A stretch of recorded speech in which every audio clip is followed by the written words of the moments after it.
Here's a little unboxing of this Bedazzle kit right here.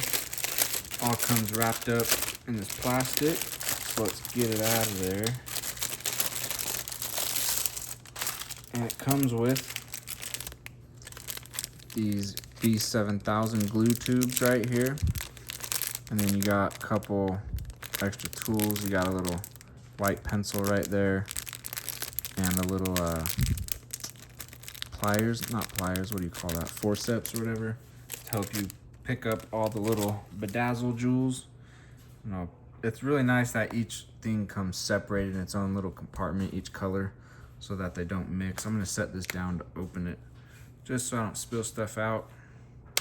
How nice is it? 100% necessary to have those locks on there. So that's really nice that those are there. Let's open this up without it spilling on me.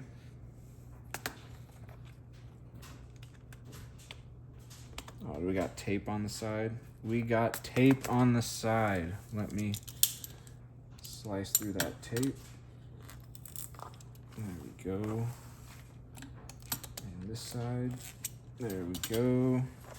Now it should open.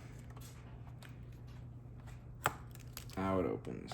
Okay, got a little bit of foam right here on top of all of the bedazzles. The little gems. Here's a look at them close up. They really do bedazzle, glitter, and shine, and all those different colors are awesome right there. So you can definitely have a lot of fun with these and get a lot of bedazzle compliments after you've made a little something special to wear.